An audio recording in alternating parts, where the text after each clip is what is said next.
नमस्कार. झटपट स्वादिष्टमध्ये मी तुमचे पुन्हा एकदा मनापासून स्वागत करते. आता आपली दिवाळी जवळ आली आहे आणि त्यानिमित्ताने मी तुम्हाला आज दाखवणार आहे मूग डाळ आणि मैद्याच्या चकल्या. कारण काय होतं, नेहमीच भाजणीच्या चकल्या आपल्याला काही चांगल्या येत नाहीत, म्हणून या मूग डाळ आणि मैद्याच्या चकल्या आपण केव्हाही करू शकतो. आता त्यासाठी लागणारे साहित्य: ही मुगाची डाळ आहे. मी ह्या वाटीने 1 वाटी मुगाची डाळ घेतली आहे. आपल्याला एकच वाटीचं असं बरोबर आपल्याला माप घ्यायचं आहे आणि ह्याच वाटीने मी 3 वाट्या मैदा घेतला आहे. ही मी डाळ अशी ह्या वाटीने दीड वाटी पाणी घालून मी ही डाळ उकडून घेतली आहे छान अशी 4 शिट्ट्या देऊन कुकरला. हळद, पांढरे तीळ, ओवा, मीठ आणि लाल तिखट. आणि त्यासाठी लागणारा आपल्याला हा चकलीचा साचा. ह्या चकल्या अगदी बनवायलाही सोप्या, खायलाही तितक्याच चविष्ट, कुरकुरीत आणि खुसखुशीत. चला तर आपण आता चकल्या कशा बनवायच्या ते बघूया.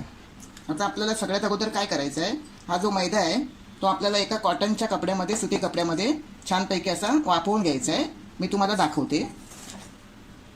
बघा, हा असा मी एक स्वच्छ असा पांढरा कपडा छानपैकी असा कॉटनचा मी घेतला आहे आणि त्याच्यामध्ये आपल्याला हे मैद्याचं पीठ टाकायचं आहे. मी 3 वाटी मैद्याचं पीठ घेतलं आहे, तुम्हाला सांगितल्याप्रमाणे 3 वाटी मैद्याचं पीठ आणि त्याच वाटीने 1 वाटी मुगाची डाळ. आणि आपल्याला याची छान अशी एक पुरसुंडी बांधायची आहे, म्हणजे गाठोड असं बांधायचं आहे. ती छान अशी त्याला गाठ मारून घ्यायची. कुठूनही त्याच्यामध्ये पाणी जाऊ नये त्याची आपण काळजी घ्यायची. बघा, आपण ही घट्ट अशी गाठ बांधून घेतली आहे. आता मी हा कुकर ठेवला आहे गॅसवरती. तुमच्याकडे जर वाफेचं म्हणजे जे स्टीमर असतो तो ठेवला तरी तुम्ही चालेल. त्यात मी 2 ग्लास पाणी टाकलं आहे आणि हा एकदम सुखा आहे डबा आपला कुकरचा, किंवा तुम्ही कोणतेही असं एखादा टोप, कोणतेही भांडं असं कुकरमध्ये बसेल अशा हिशोबाने असं आतमध्ये ठेवायचं आहे.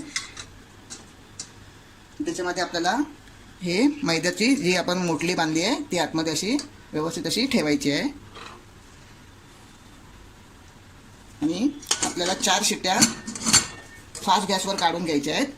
जर शिट्ट्या काढायच्या नसतील तर तुम्ही 15 मिनटं अशी शिट्टी काढून फक्त वाफेवरही शिजवू शकता. म्हणजे आपल्याला ही शिट्टी काढून बाजूला ठेवायची आहे. आता आपण 4 शिट्ट्या होईपर्यंत वाट बघूया. बघा, आता आपल्या कुकरच्या 4 शिट्ट्या झाल्या आहेत. आता आपण त्यातमध्ये जी आपण पुरचुंडी ठेवली होती ती काढून घेऊया.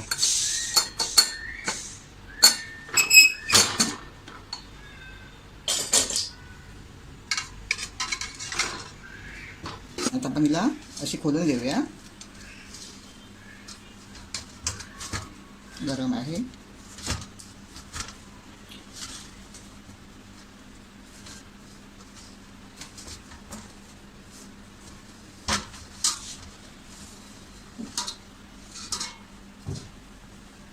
हे बघा, आपलं छान असं गोळा झाला आहे. छान हे पीठ आपलं वाफवलं ना की आपलं काय होतं, अगदी हलकं होतं पीठ वाफवल्यामुळे, आणि मग आपल्या ज्या चकल्या आहेत त्या कुरकुरीत होतात. आता आपण त्याला असं गरम असतानाच थोडं थोडं फोडून घेऊया.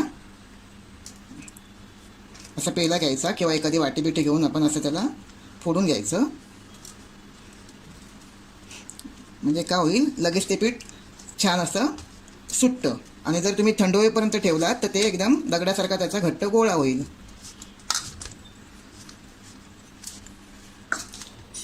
बघा, आता आपले पीठ छान असं फोडून झालं आहे. आणि आता आपण हे पीठ चाळून घेऊया.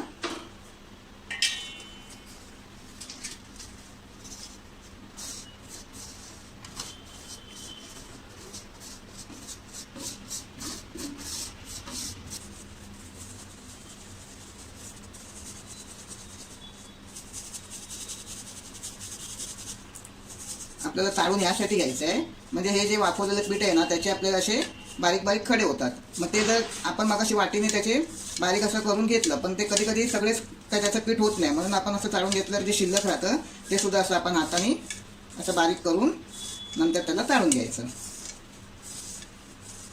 आता आपण ही मुगाची डाळ जी 4 शिट्ट्या देऊन शिजून घेतली होती तिला अशी छान अशी घोटून घेऊया.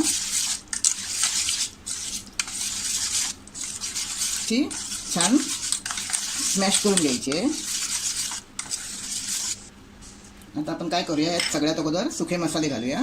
हे मी 1.5 चमचा लाल मिरची पावडर घेतली आहे. ओवा घेतला आहे मी अर्धा चमचा. हळद अर्धा चमचा. 1.5 चमचा मी सफेद तीळ घेतले आहेत. आणि आपल्याला चवीनुसार मीठ घ्यायचं आहे. तुम्ही तिखट आवडीनुसार कमी जास्त करू शकता. आणि आता ही जी आता काय करूया, हे सगळं आपण मिक्स करून घेऊया.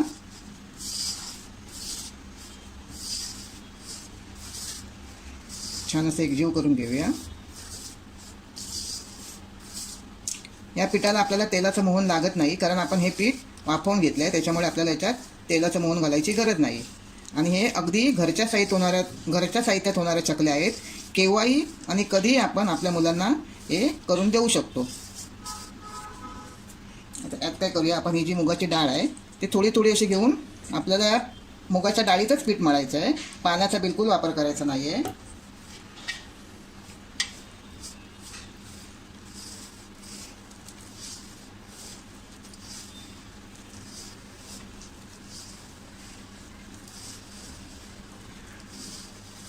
आणि आपल्याला हे पीठ अगदी घट्टही मळायचं नाही आहे आणि अगदी सैलसरही मळायचं नाही आहे. अगदी जसं आपण चपात्यांना बनवतो तशाच हिशोबाने हे पीठ छान असं मळून घ्यायचं आहे. घट्ट जर मळलात तर त्याचे आपण चकल्या तेलात सोडताना तुकडे पडतील. आणि पूर्ण जर मऊ केलात तर त्याच्या चकल्या आपल्याला व्यवस्थित येणार नाहीत. हे बघा, आता आपले पीठ छान असं मळून झालं आहे. आता आपण याच्या चकल्या पाडून घेऊया.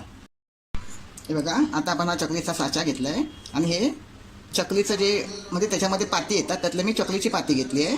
आता याला आपण काय करायचं, थोडंसं तेल लावून घ्यायचं पातीला मागून पुढून. आणि या साच्याला सुद्धा आपण थोडंसं आतून असं तेल लावून घ्यायचं आहे.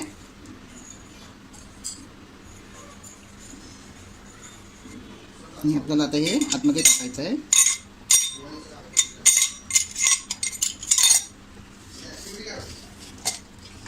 आणि आता आपल्याला असं लांब असा गोळा करून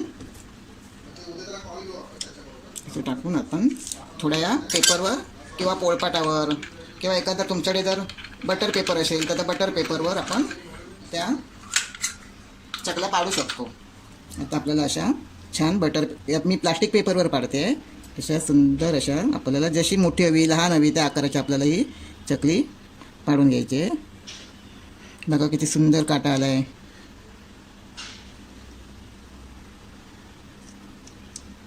आणि आपल्याला हे टोक असं थोडं वरती करून ठेवायचं, म्हणजे आपलं कढईत तेलात टाकताना चकली आपली सुटणार नाही.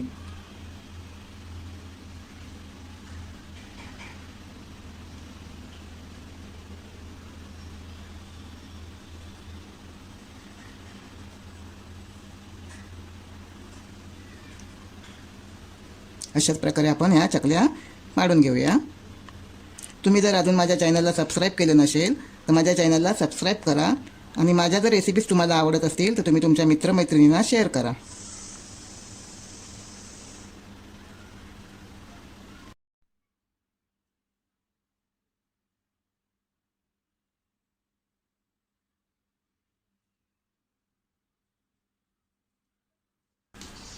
बघा, मी तेल तापत ठेवलं होतं. तेल आपलं छान असं कढलं आहे. छान असं त्याला कड आला आहे. आणि मी हा एक छोटा गोळा टाकून बघितलेला तर आपला पिठाचा गोळा असा वर आला आहे, म्हणजे आपलं तेल छान असं कडकडीत तापलं आहे. आणि आपल्याला हे दिवाळीचे जे फराळ आहेत ते पूर्णपणे मीडियम गॅसवरच करायचे आहेत. आणि चकल्या तर मध्यम स्लो गॅसवर करायच्या नाही आहे. स्लो गॅसवर केल्यामुळे चकल्या तेल पितात. आणि जर फास्ट गॅसवर केलात तर चकल्या तुमच्या शिजतील, वरून चांगलं छान तळून निघतील, पण आतून कच्च्याच राहतील. म्हणून आपल्याला त्या बरोबर मध्यम गॅसवर करायच्या आहेत.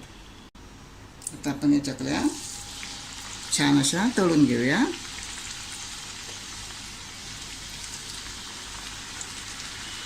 आणि अलगद हाताने सोडायच्या आहेत. आपल्यावर तेल उडणार नाही याची आपण स्वतः काळजी घ्यायची आहे.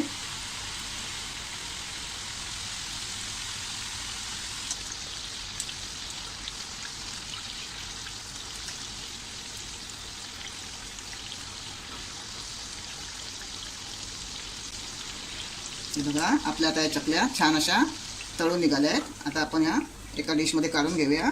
आणि बाकी ज्या सगळ्या चकल्या मी आता करून घेणार आहे त्या करून घेऊ.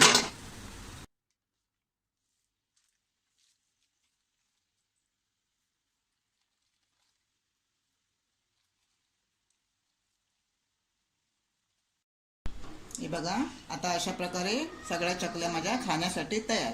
आता या आपल्या चकल्या थंड झाल्यानंतर आपण एका डब्यात छान अशी पॅकबंद डब्यात भरून ठेवायच्या, म्हणजे अगदी महिनाभर या चकल्या छान अशा टिकतात. बघा आता माझी चकली कशी कुरकुरीत झाली आहे, हे बघा.